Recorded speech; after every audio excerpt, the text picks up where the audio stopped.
Media press వాళ్ళకి అలాగే electronic media వారికి మరి ప్రింట్ మీడియా వారికి నమస్కారం.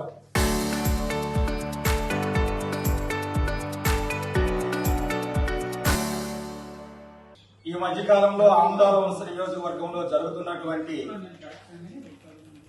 వైసీపీ అల్లరి మోకాల గురించి ఈరోజు ఈ ప్రెస్ మీట్ పెట్టడం జరుగుతుంది. వైసీపీ వాళ్ళ తాలూకా అరాచకాలు అధినాయకుడే చేస్తున్నటువంటి ఉన్నటువంటి కొత్తగా ఇచ్చినటువంటి ఇన్ఛార్జీలు కూడా అదే కార్యక్రమంలో జరుగుతున్నాయి కార్యక్రమాలు.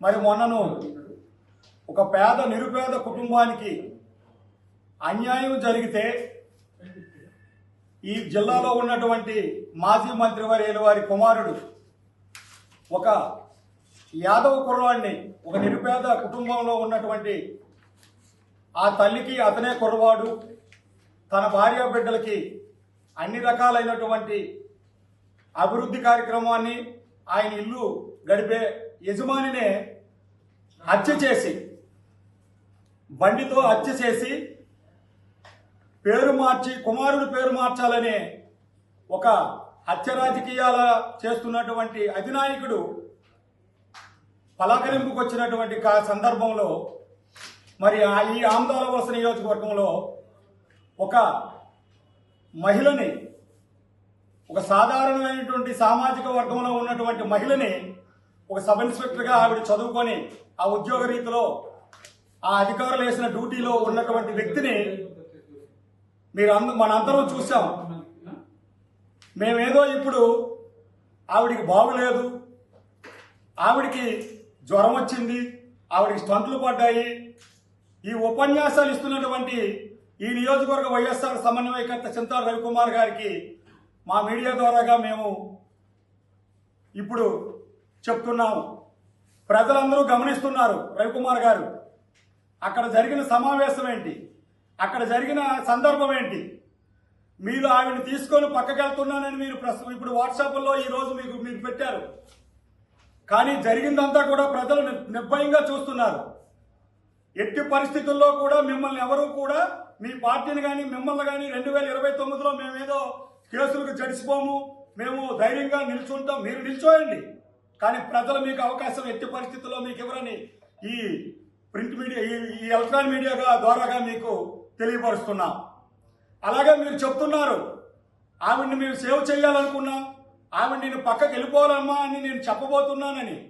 మీరు చెప్పబోతున్నారో మీరు మీ అనుకున్నటువంటి గంజాయి బ్యాచ్ ఆవిడ్ని ఏ రకంగా చూశారో, మహిళని ఏ రకంగా ఆవిడ వీడియోలో అందరూ చూస్తున్నాం. ప్రతి ఒక్క వీడియోలో కూడా వచ్చింది. అక్కడ ఉన్నటువంటి ఏదో మీరు 2 ఎలక్ట్రానిక్ మీడియాలు చెప్పారు, అన్ని మీడియాలోనే వచ్చింది. రవికుమార్ గారు మీరు అది చూడాలి, అక్కడ ఏం జరిగిందో చూడాలి. వాస్తవాలు చూశాకే మీరు వాట్సాప్లో మీరు మాట్లాడాలని నేను సభాముఖంగా తెలియపరుస్తున్నాను.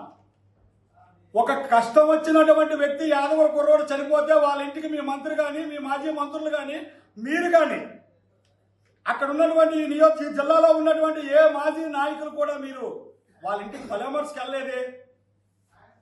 కానీ రౌడీయిజంగా, దౌర్జన్యంగా, అక్రమంగా బండితో గుద్ది చంపేసిన జైల్లో ఉన్నటువంటి ఆ అప్పలరాజు కోసం మీ నాయకుడు జనాలను చూపించడానికి మీరు ఏమయ్యా రవికుమార్ గారు? ఎన్ని గంటలకు ఇచ్చాడు మీకు ముఖాలత జైల్లో? మీకు సిఐ గారు ఎన్ని గంటలకు మీకు ఇచ్చారు పర్మిషన్? మీ మాజీ సీఎం గారికి. కనీసం మీరు ఇక్కడ అల్లర్లు చేయడానికి, మీ ప్రజాస్వామ్యం చూపించడానికి గంజాయి బ్యాచ్ని పిలిపించి ఎవరికి ఏముంది అక్కడ ఎవరికి కేవు లేదు కనుక పోలీసు 3 సింహాలు వేసుకున్నటువంటి క్యాబులు చూడలేదు, ఆ యూనిఫారం చూడలేదు. వాళ్ళు గంజాయిలో ఉంటే వాళ్ళకి యూనిఫారం ఎందుకు గుర్తొస్తుంది? ఆవిడ మహిళని కూడా మీరు గుర్తుపెట్టలేదు. నిన్న మీ మహిళా మీటింగ్ పెట్టారు, మీ మహిళా ప్రెస్ మీట్ ఇచ్చారు.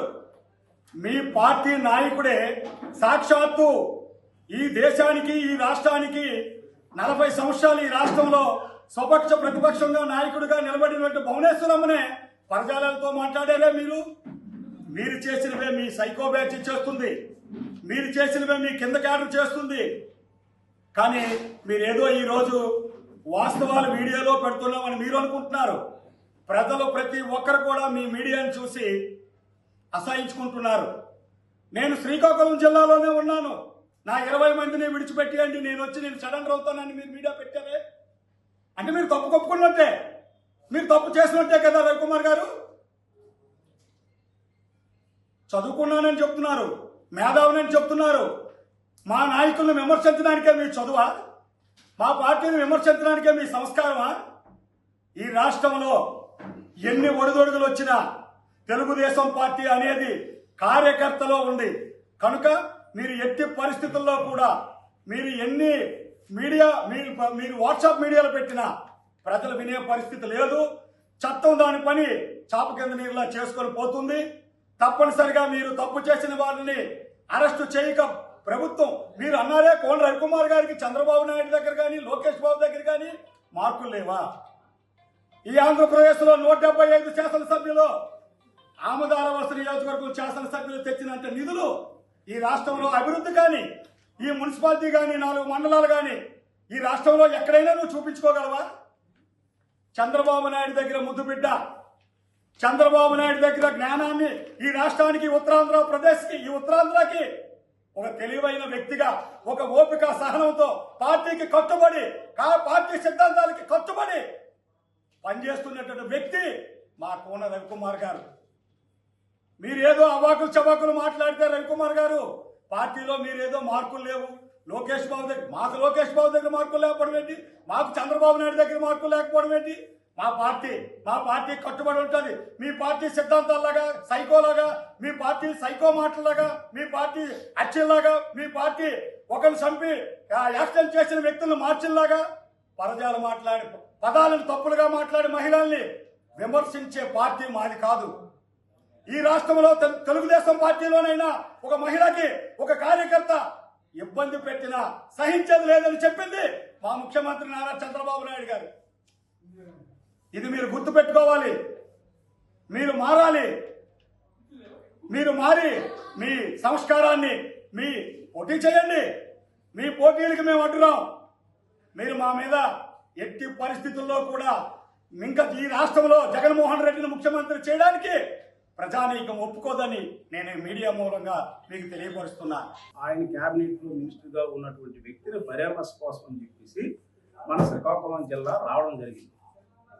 ఆ సందర్భంలో మరి పరామర్శ కంటే ఆయన మామూలుగా వచ్చి పరామర్శ ఎంతమందిని చేస్తే అంతమంది చేసుకుని వెళ్ళిపోవచ్చు. దానికోసం మరి ఈ జనాల్ని సమీకరించడం దేనికోసమో మరి అర్థం కావడం లేదు.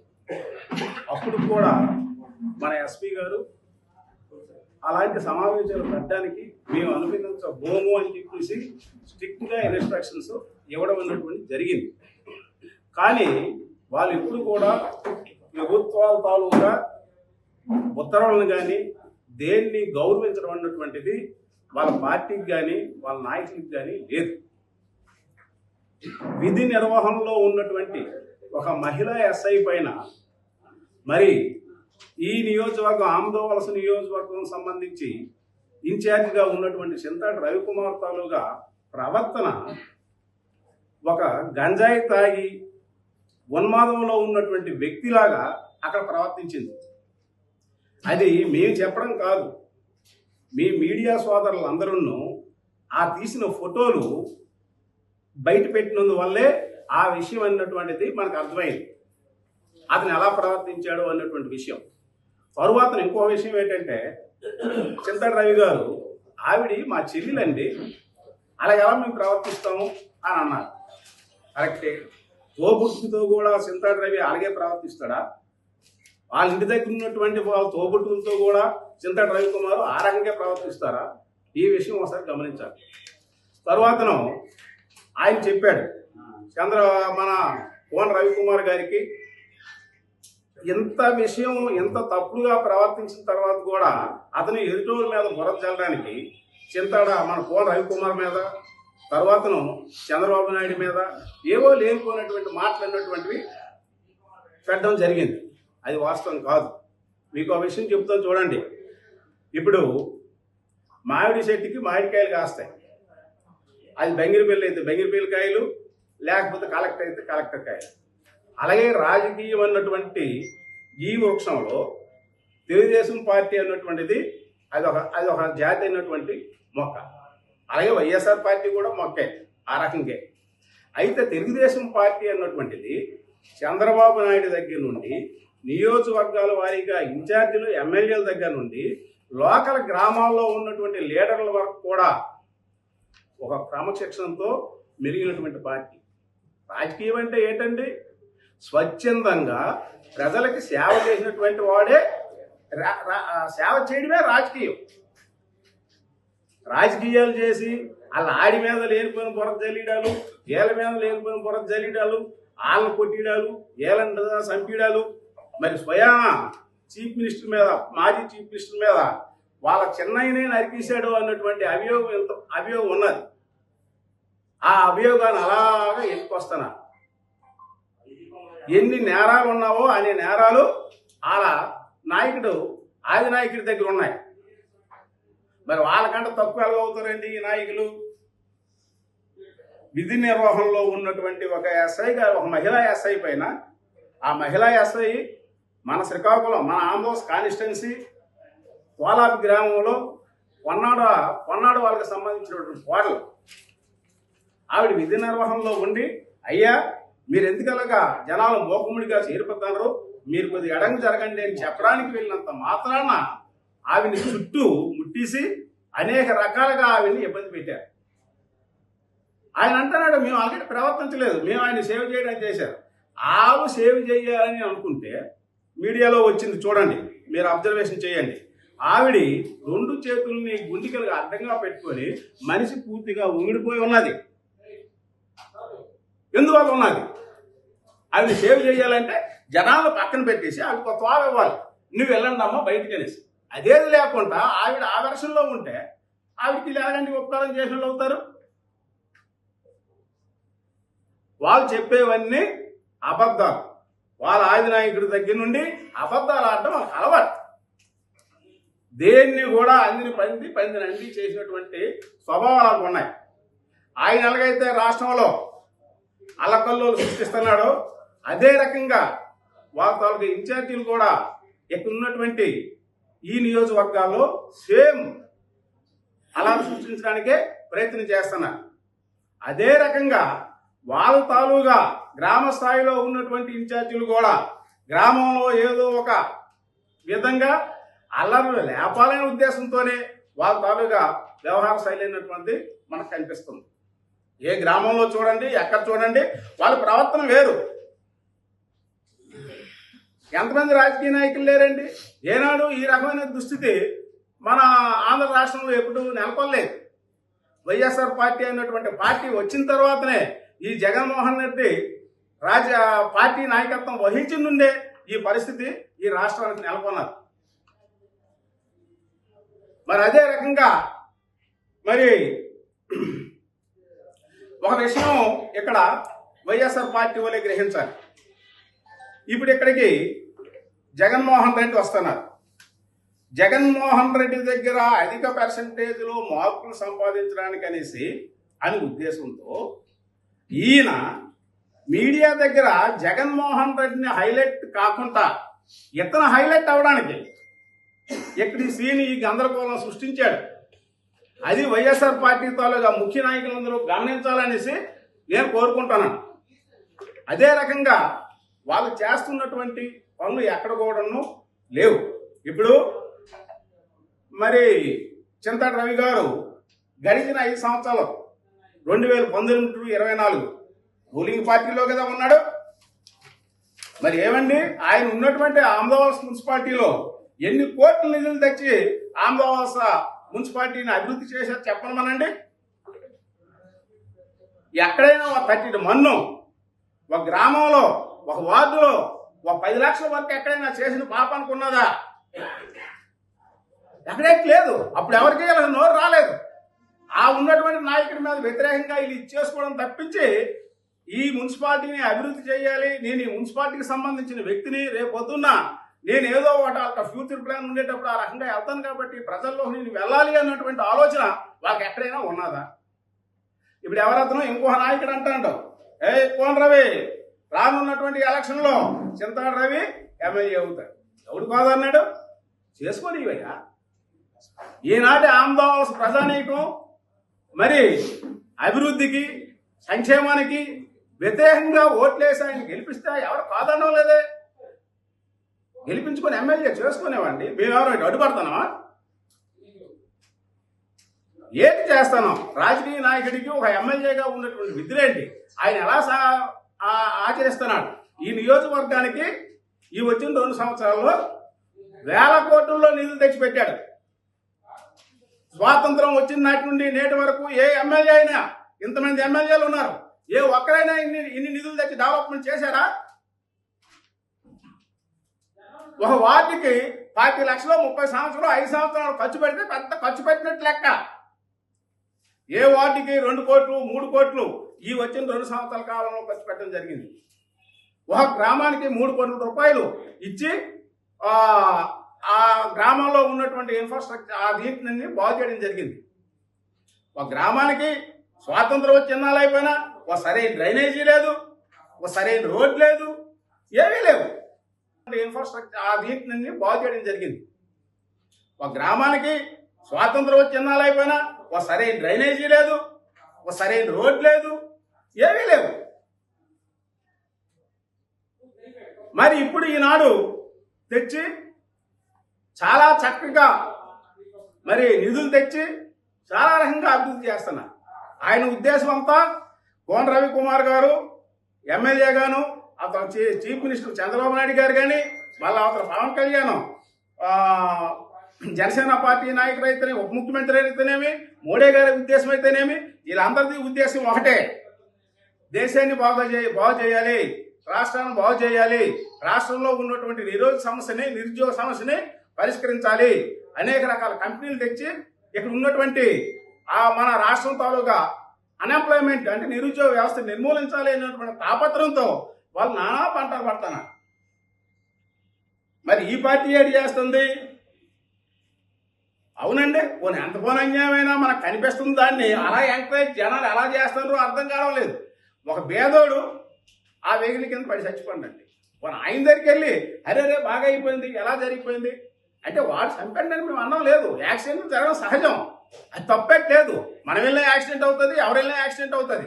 యాక్సిడెంట్ అయినటువంటి వ్యక్తి అతను కనీసం బండి కింద పడిపోయినండి బతికున్నాడా చచ్చినాడా పరిస్థితి ఏంటని కనీసం పరిశీలించకుండా ఎంతసేపు ఈడి బదులు ఈడి స్థానంలో ఇంకొన్ని పెట్టడానికే ప్రయత్నించారు. కానీ అక్కడ పడిపోయినటువంటి వ్యక్తిని హాస్పిటల్ తీసుకెళ్లాలన్నటువంటి కనీసపు విలువలు లేనటువంటి వ్యక్తులు అయ్యారు.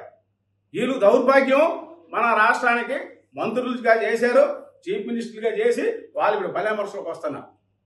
అంటే మన తాలూగా ఇది ఎంత దిగజారిపోయిందన్నటువంటిది మీరందరూ గమనించాలి. మరి విషయాలన్నీ ప్రజలకి ఇప్పుడు పత్రికలు ఉన్నారు. వాస్తవాలు అన్నటువంటివి ప్రభుత్వాలకి ప్రజలకి మధ్యలో వారాది అన్నటువంటిది మీరే. నేను చెప్తాను నా పార్టీ కోసం అనేక గొప్పలు, వాళ్ళు చెప్తారు వాళ్ళ పార్టీ కోసం అనేక గొప్పలు.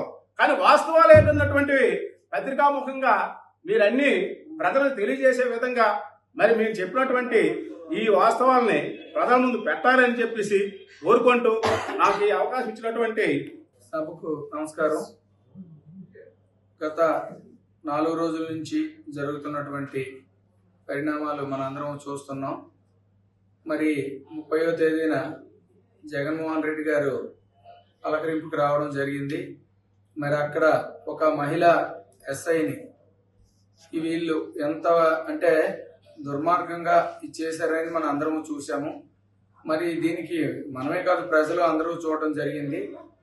అయితే మరి ఒక లేడీ ఎస్ఐ డ్యూటీలో ఉన్నప్పుడు మరి జరిగినటువంటి పరిణామాలు మరి మనమే కాదు, మనమేమి పార్టీ పరంగా మనమేమి చేయలేదు. వాళ్ళు అధికారులు వాళ్ళే చూసి, వాళ్ళ అధికార సంఘం కూడా దీన్ని ఖండించడం జరిగింది. మరి వాళ్ళే చూసి ఇది మంచి పద్ధతి కాదని వాళ్ళు కేసు పెడితే దీన్ని పార్టీ మీద కోన రవికుమార్ గారు, చంద్రబాబు నాయుడు లేకపోతే లోకేష్ బాబు అని దీన్ని పార్టీ మీద రుద్దడం అనేది ఇది చాలా అన్యాయం. అయితే గత కంప్లైంట్ ఎస్ఐ గారు ఇవ్వడం జరిగింది. మరి గత ప్రభుత్వం మనం అందరం చూసాం. మరి అప్పుడు ఎన్ని దుర్మార్గమైనటువంటి పనులు చేశారు, ఎన్ని అన్యాయంగా ఎన్ని కేసులు పెట్టారు. అంటే వాళ్ళు చేశారు కాబట్టి ఈవేళ మనం చేసామని వాళ్ళు అనుకుంటున్నారు, కానీ అది చాలా తప్పది. మరి ఆవేళ మేమేంటి రౌడీలు, మా మీద రౌడీ షీట్లు ఓపెన్ చేస్తున్నారు, మా మీద 4-5 కేసులు గ్రామాల్లో ఏమి అవతల వాళ్ళు వైఎస్ఆర్ వాళ్ళు తప్పులు చేసినా కూడా తెలుగుదేశం వారి పైన ఆ రోజు కేసులు పెట్టారు. మరి అప్పుడు ఏ రోజు మీరు ఖండించలేదే, ఇది మంచి పద్ధతి కాదు ఇది మనం చేస్తున్నదని.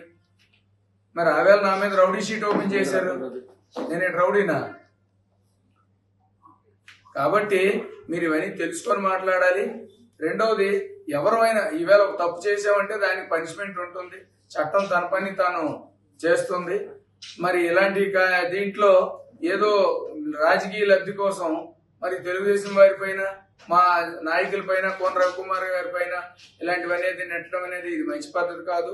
మరి మీరు అందరూ కూడా ఈ మధ్యన చూస్తున్నాం, ఏదో ఒక రకంగా నెట్ అంటే మా పైన, మా నాయకుల పైన మీరు తప్పు చేసి మా పైన నెట్టేయడం అనేది ఇది మంచి పద్ధతి కాదు. అలాగే మరి డెవలప్మెంట్ అంటే మరి ఇప్పుడు మా మురళి గారు చెప్పినట్లు గత ప్రభుత్వంలో మీరు ఏం చేశారో మీకు అందరికీ తెలుసును. ఇప్పుడు డెవలప్మెంట్ అనేది జరుగుతుంది, బ్రహ్మాండంగా జరుగుతుంది. దీన్ని చూసి వారవలేక మీరు ఏదేదో బుర్ర జల్లాలనే ప్రయత్నం చేస్తున్నారు. ఇదైతే మంచి పద్ధతి కాదు. మీరు తప్పు చేశారు కాబట్టి మీరు వచ్చి స్వచ్ఛందంగా లొంగిపోండి, చట్టాన్ని గౌరవించండి అని మేము కోరుకుంటున్నాం. మరి ఇలా చేసి ఎన్నాళ్ళు ఇదైనా కొన్ని 4 రోజులు 10 రోజులు నెల దాగున్న కేసు అనేది తప్పిపోదు కదా. ఎప్పుడైనా కేసు ఉంటుంది, కోర్టు ఉంటుంది, కోర్టులో ఫేస్ చేయండి. మీరు తప్పు చేయలేదు అనుకుంటే కోర్టులో రేపు మీరు ప్రూవ్ చేసుకోండి తప్ప ఇలాంటి కార్యక్రమాలు చేసి మీరు ఇలా మా పైన బురజల్లడం అనేది మంచి పద్ధతి కాదు. మరి నెక్స్ట్ ఇలాంటి కార్యక్రమం అంటే ఇలా చేసి మా నాయకుల పైన మీరు ఇలా బురజల్లితే మేము ఎట్టి పరిస్థితుల్లో మేము కూడా ఊరుకోవడం అనేది జరగదు. మరి మేము మాట్లాడగలం. నిన్న మొన్న చూస్తున్నాం, మరి చాలా మంది మాట్లాడుతున్నారు పెద్దలందరూ. మరి నిజాలు తెలుసుకొని మాట్లాడితే మంచిదని కోరుకుంటూ నాకు అవకాశం ఇచ్చినటువంటి పెద్దలందరికీ నమస్కారాలు తెలియజేస్తాను. తెలుగుదేశం పార్టీ అంటేనే క్రమశిక్షణకి, అభివృద్ధికి, సంక్షేమానికి ఒక బ్రాండ్. ఎందుకంటే అక్కడ ఉన్న నాయకులకి ఒక క్రమశిక్షణ ఉంది, ఒక పద్ధతి ఉంది. ఆ పద్ధతి ప్రకారమే కార్యకర్తలు కూడా తీర్చిదిద్దారు, దాని ప్రకారమే నాయకులు కూడా ఉంటారు. అదే వైఎస్ఆర్ కాంగ్రెస్ పార్టీకి ఉన్నటువంటిది, నాయకుడు ఎలాగే ఉంటాడో కార్యకర్త కూడా అలాగే ఉంటాడు. ఎవరైతే ఎక్కువ అరాచకాలు చేస్తారో, ఎక్కువగా మిగిలిన అవతల పార్టీని తిడతారో, అరాచకాలు సృష్టిస్తారో వాళ్ళకి నాయకత్వం ఇస్తారు. ఇక్కడ మన వారికి ఒక ఎమ్మెల్సీ ఇచ్చారు, లేదా మినిస్టర్ ఇచ్చారు, ఎవరికి ఇస్తారు? ఎవరు ఎక్కువగా అవతలను తిడతారో, ఎవరు ఎక్కువ అరాచకాలు సృష్టిస్తారో వాళ్ళకి మాత్రమే అక్కడ ప్రాతినిధ్యం ఉంటుంది, వాళ్ళని మాత్రమే గుర్తిస్తారు. ఇక్కడ తెలుగుదేశం పార్టీలో ఉండదు. ఎవరు కష్టపడి పనిచేస్తాడో వాడిని గుర్తించి వాడిని నాయకత్వం ఇస్తారు. అభివృద్ధికి, సంక్షేమానికి ఎవరైతే ప్రజల్లో తిరుగుతారో వాళ్ళకి గుర్తింపిస్తారు. ప్రజలకు ఎవరైతే ఇబ్బంది పెడతారో వాళ్ళు గుర్తింపు. వైసీపీ గవర్నమెంట్లో ఎవరు ప్రజలను ఇబ్బంది పెడతాడో వాడికి అది గుర్తింపు. మొన్న జరిగింది కూడా అదే. చనిపోయినటువంటి వాళ్ళ ఇంటికి వెళ్ళి ఎవరైనా పరామర్శ చేస్తారు, కానీ చనిపోయినోడు ఇంటికి ఎవరైనా పరామర్శ వెళ్తారంటే అక్కడ జరిగిన పని కాదు. పోనీ వచ్చేటప్పుడు మీరు ఎందుకు వెళ్ళారు? మీరు అరాచకాలు సృష్టించడానికి వెళ్ళారు. ఎస్ఐ గారు దేనికి వచ్చారు? సెక్యూరిటీ ఇస్తూ మీలాంటి వాళ్ళని కంట్రోల్ చేయడానికి వెళ్ళారు. వెళ్ళినటువంటి వారు ఈరోజు ప్రతి ఒక్కరి కంటికి కనబడతాను. అంటే అబద్ధాన్ని, అంటే నిజాన్ని అబద్ధంగా మార్చడానికి ఎన్ని మాట్లాడుతున్నారో ఎన్ని మాట్లాడుతున్నారు. ప్రతి ఒక్కరు కంటితో చూస్తున్నారు. అది అదే జరిగింది ఏంటంటే ఎవరు తెలియపడానికి లేదు, ప్రతి మీడియాలో కనబడుతుంది. ఏం చేశారు? ఆవిడ వెళ్తున్నప్పుడు ఆవిడని తీసుకుని వీళ్ళు అక్కడ దుమ్మి చేసి గొడ్లు పెడుతుంటే ఎస్ఐ గారు వెళ్ళేసరికి ఆవిడ పట్టుకొని తోసేసి అన్ని ప్రతి ఒక్కరి కంట్లో కనబడదు. దానికి అవాకులు చవాకులు చెప్పి ఒక ఎస్సీ గుంట్లో పోవాలి, డ్యూటీకి వస్తారంటే ఆవిడ చాలా పెడతారు. నువ్వు చెప్పడం ఏంటి? ఎస్సీ గారు నాకు తెలుసు అంటే, ఎస్సీ గారు అందరికీ తెలుసు, ఒక సబ్ ఇన్స్పెక్టర్ అంటే ఎవరికి తెలుసు, అందరికీ తెలుసు. కానీ దాన్ని కప్పిపుచ్చుకోవడానికి కూడా అబద్ధాన్ని నిజాన్ని అబద్ధంగా చేయడానికి ఎన్ని అవాకులు చవాకులు చెప్తారో అది ఏంటి, అది ప్రజలు గమనిస్తున్నారు. కంటికి కనబడుతుంది. మనం చూస్తుందని అబద్ధం అనిస్తే ఎలా అవుతుంది? కానీ మనం కనబడిన దానికి నువ్వు మన అబద్ధం ఆడితే మాత్రం ప్రజలు మరికొద్దిగా ఆ వ్యక్తిని ఇంకా అసహించుకుంటారు. తప్పు చేశావు, తప్పు నొప్పుకో లేకపోతే నోరు మూసి ఊరుకోండి. దాన్ని నాకు కవర్ చేయడానికి ఇవాళ రవికుమార్ని, చంద్రబాబు నాయుడిని, లోకేష్ని నువ్వు చేసిన పని ఏంటి? చట్టం దాని పని చేయదా? అడగరా? కేసులు పెట్టరా? దానికి వచ్చి ఇన్ని రకాలుగా మడుపులు తిప్పుతున్నావు. అది కరెక్ట్ కాదు. మనకేంటంటే ప్రజలు ప్రతిదీ గమనిస్తున్నారు. ఎవరు ఎలాంటి వాళ్ళు ప్రజలందరికీ తెలుసు. అభివృద్ధి సంక్షేమం గతించినటువంటి 5 సంవత్సరాలు ఎక్కడ అక్కడ మన్ను తీయలేదు ఒక పని. ఈ 2 సంవత్సరాల్లో గతించిన 5 సంవత్సరాల్లో కూడా 14, 19లో కూడా అభివృద్ధి అంటే అయితే చేసి చూపించారు ఇక్కడ నియోజకవర్గంలో, రాష్ట్రంలో. ఈ గడిచిన 2 సంవత్సరాల్లో ఎంత చేశారంటే ప్రతి ఒక్కరు తెలుసు. అవి మానేసి మీరు చేసిన తప్పులు కప్పిపుచ్చుకోవడానికి ఎదుటి మీద మీరు నిందలు వేయడం ఏంటి? ప్రజలకు అన్నీ తెలుసు. ఇలాంటివి మానేసి మీరు కూడా ప్రజాస్వామ్యంలో ప్రజల్లో మెప్పు పొందని మంచి పనులు చేయండి. ప్రజలు మేము గౌరవిస్తారు. కానీ ఇలాంటి పనులు చేస్తే మీరు ప్రజలు కూడా గౌరవించరు, మరి కొద్దిగా ఇంకా అసహించుకుంటారు. ఆ రోజు 11 వచ్చినాయి, ఆ 11 కూడా రావు ఇలాంటి పనులు చేస్తే. ఎందుకంటే అది ప్రజలు గమనిస్తారు. నువ్వు తప్పు చేసావు, తప్పు చేసిన దాన్ని ఇంకో రకంగా మిగిలిన గవర్నమెంట్ మీద, మిగిలిన ఎమ్మెల్యే మీద దాన్ని తిరిగి నువ్వు కొడతావు. నువ్వు చేసిన తప్పుని అంత ప్రజలేటి కళ్ళు మూసుకునే లేదు, కనబడుతుంది అందరికీ. అభివృద్ధి కనబడుతుంది. ఎవరు ఎలాంటి వాళ్ళో తెలుసు, నాయకులు ఎలాంటి వాళ్ళో తెలుసు. ప్రజలు అంత దూరంలాగా బుద్ధిగా నమ్మినట్టు ఉండరు. ఇలాంటి తప్పుడు ప్రచారాలు చేయొద్దని చెప్పేసి నేను సింతాడు రవికుమార్ గారికి మరి తెలియజేసుకుంటూ నేను సెలవు తీసుకుంటాను. ఈరోజు ఈ ప్రెస్ మీట్ పెట్టడం ముఖ్య కారణం ఏమిటంటే వైసీపీ పార్టీ ఇన్ఛార్జి గారు వాళ్ళ గంజాయి బ్యాచ్ కూడా చేసిన అరాచకాలు తప్పుగా మీడియాలో అందరూ కూడా పేపర్లు అన్ని చెప్తుంటే దానికి అవాకులు చవాకులు చెప్పి నందిని బందీ చేసి లేనిపోనివన్నీ తప్పుడు ఆరోపణలు చేస్తూ అంత టీడీపీ దాన్ని సృష్టిస్తుందాలో చాలా తప్పు. అది మరి అంత సంస్కారం అయినది కాదు. ప్రజలు కూడా ప్రతి ఇష్యూని, ప్రతి సమస్యని గ్రహిస్తున్నారు. అయితే ఇక్కడ మరి నాయకుడు ఏం చేస్తే కిందోళ్ళు అదే ట్రైనింగ్తో, అదే ఉద్దేశంతో ఉంటారు. వాళ్ళ నాయకుడు కూడా అంత సైకో. కానీ ఆయనకి మించిన సైకోగా నేను ఉంటాను అని ఇక్కడ నాయకుడు అనుకుంటున్నాడేమో మనకు తెలియదు. మరి వాళ్ళు ఏ సైకోలో ఏదో ప్రజలకు ఇబ్బంది పెట్టకూడదు. తరువాత తప్పుడు ఒక సెక్యూరిటీ అంటే పోలీసులు మనకు సెక్యూరిటీ ఇస్తారు. ఏదైనా మీటింగ్ పెట్టినా, కార్యక్రమాలు చేసినా ఆ సెక్యూరిటీకి మనకు రక్షణ కోసం ఇస్తే ఆ రక్షణ మీదే మనం తిరగబడతాం. మా గంజాయి కొట్టి తాగిసి వాళ్ళ మీద తిరగబడి వాళ్ళకి పక్కన నెట్టిస్తే మరి ప్రజలకు రక్షణ లేనప్పుడు మరి లేనిపోని ఆరోపణలు చేయడం తప్పు. చింతాడ రవి గారు పెద్ద చదువుకున్నాను, ఇది చేశాను, అది చేశానని ఏదో ప్రగల్భాలు పలుకుతున్నారు. అది సంస్కారం కాదు. చదువుకున్నంత మాత్రాన సంస్కారం కూడా రావాలి. సమాజంలో సంస్కారం ఉంటేనే గౌరవం పెరుగుతుంది. ఈ పార్టీ అభివృద్ధి చేసుకో, నీ పార్టీకి కావలిస్తే మంచి కార్యక్రమాలు చెయ్యు. టీడీపీ గవర్నమెంట్ ఏదైనా తప్పు చేస్తే చూపించు వచ్చి, ఇదిగయ్యా మీరు తప్పు చేస్తున్నారు, ఇది రైట్ చేయండి అని సలహాలు ఇవ్వు. అది మేము ఆహ్వానిస్తాం. అంతే తప్ప లేనిపోనవని చెప్పి రౌడీలు బ్యాచ్లు పెట్టి ఇక్కడ అల్లాదులు సృష్టిస్తే పార్టీ చూస్తూ ఊరుకోదు. ఇప్పటికే చాలా అరాచకాలు చేశారు. ఇప్పుడు ఏదో నువ్వు పెద్ద నాయకుడు అయిపోతావు, రౌడీజం చేస్తే అయిపోతావు అనేది తప్పు. ఎప్పుడు కూడా పరిస్థితులు కిందకు వెళ్తారు కానీ మీదకి రావడానికి అవకాశాలు రావు. మంచి చేసుకో, 10 మందికి ఉపకారం చేస్తే అప్పుడు నీకు ప్రజలు గుర్తిస్తారు. ప్రజలు గుర్తించినప్పుడు నువ్వు ఎంత చేసినా నీకు అంతే రౌడీజం లాగా రౌడీగా ముద్రపడిపోతావు. ఎంతో మంది చూసావు, నీకు తెలుసు. మరి రౌడీగా ప్రవర్తించిన వాళ్ళు మట్టిగచ్చిపోయారు. అంతకంటే నువ్వు గొప్పవాడివి కాదు. ఒక అభివృద్ధి చెయ్యు, నీ ఊరు డెవలప్ చెయ్యు, నీ గ్రామం డెవలప్ చెయ్యు, లేదు నీ జిల్లా డెవలప్ చేయు. నీకు ప్రజలు మెచ్చుకుంటారు. అంతే తప్ప రౌడీని సృష్టిస్తే ఊరుకుండేది లేదు. అది తప్పు. స్త్రీ జాతికి అవమానమైన పని చేసావు. ఆ ఎస్ఐ గారు కూడా చాలా బాధపడ్డారు. ఇప్పుడు తోబుట్టు, ఈ బుట్టు, ఆ బుట్టు అని కథలు చెప్తున్నాం. అప్పుడు కనిపించలేదా? ఆడవాళ్ళని కల్పించలేదా? అది తప్పు కదా. ఇప్పుడు నీకు కళ్ళు తెరిచాయి. తోబుట్టు నీకు అది చాలా తప్పుడు ప్రచారాలు. అలాంటి చెయ్యకు. ఇకనైనా బుద్ధి తెచ్చుకొని మంచి ప్రవర్తనతో మంచి పేరు తెచ్చుకుంటే ప్రజలు గౌరవిస్తారు. అంతే తప్ప లేనిపోనివన్నీ చేసి అరాచకాలు సృష్టించి ఏదో గొప్ప వస్తుందంటే అది ఎటువంటి పరిస్థితుల్లో రాదు. దయచేసి ఇప్పటికైనా తెలుసుకొని మంచి నడవడంతో ముందుకు వెళ్ళాలని లేదు అంటే మట్టి కలిసిపోతామని ఈ సభాముఖంగా మీడియా ముఖంగా హెచ్చరిస్తున్నాం. ఈ ప్రెస్ మీట్కి చేసిన print media and electronic media మిత్రులందరికీ నా నమస్కారం తెలియజేస్తున్నాను. ఇక్కడున్న మా క్యాడర్ అందరూ కూడా నమస్కారం తెలియజేస్తున్నాను.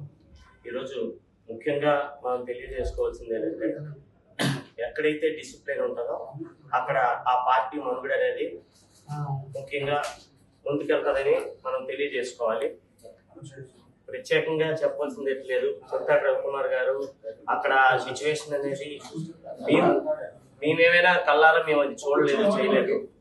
మీ ప్రింట్ మీడియా ద్వారాగా, ఎలక్ట్రానిక్ మీడియా ద్వారా తెలుసుకున్న విశేషాలనే మేము ఇక్కడ చెప్పదలుచుకున్నామండి. యాక్చువల్గా అక్కడ ఏం జరిగింది అనేది మన పత్రికా సోదరులందరికీ బాగా తెలుసు. అది చూసే ఇప్పుడు ఇవాళ మేమేమీ చేయలేదు అంటున్నారు. ఆ మీడియా చూస్తే మేడం గారు అక్కడ డిస్టర్బెన్స్ అవుతుందనే ఉద్దేశంతోనే ప్రవళిక మేడం గారు ఆ మధ్యలోకి వెళ్ళి నివారించడానికి వెళ్ళారు. వెళ్తే రవి గారు, చింతాడ రవి గారు మాట్లాడుతున్నారు, కానీ వెనక నుండి వాళ్ళందరూ పుష్ చేసి ఆమె మీద అసభ్యంగా పడిపోవడం అవన్నీ జరిగినాయండి. మరి ఇదంతా మీడియా ద్వారా కనిపిస్తుంది. కాబట్టి ప్రత్యేకంగా మన ఒక ప్లానింగ్స్ తోనే అక్కడ ఎవరైనా వస్తే డిస్టర్బ్ చేద్దాం, మా తాలూకా ఈ ఔన్నత్యాన్ని దీన్ని చూపించుకుందాం అనే ఉద్దేశంతోనే వాళ్ళు ఈ కార్యక్రమాన్ని, ఈ మేడం గారిని చేశారని ప్రత్యేకంగా కనపడుతుందండి. అలాగే గౌరవనీయులు మాజీ ముఖ్యమంత్రి గారికి అక్కడ నేను మన మీడియాలో దీంట్లోనే చూశాను, గంజాయి మొక్కొచ్చమో అతను బొకేగా తీసుకెళ్లి ఇచ్చాడండి. అంటే మన తాలూకా వ్యవహారం ఎలాగుందో తెలుస్తుంది. ఒక పెద్ద ఆయనకి మనం ఎప్పుడైనా పళ్ళు పొలం ఏదైనా ఇస్తే ఒక మంచి పని చేయాలని మనం ఇస్తాం. అది కాకుండా అతను గంజాయి మొక్క తీసుకెళ్ళాడంటే మన ఇంట్లో మనం దాన్ని ఇంప్రూవ్ చేసుకోవడానికి దాని తాలూకా మన బ్యాక్ సైడ్ మనం ఏమిటి, మనం గంజాయి బ్యాచ్ అని చెప్పేసి నిదర్శనంగా చెప్పుకోవడానికే ఆ గంజాయి మొక్క ఇచ్చాడని చెప్పేసి మనం ప్రధానముఖంగా తెలియజేసుకుంటామండి. ఈ అవకాశాన్ని ఇచ్చినందుకు నాకు థ్యాంక్ యూ.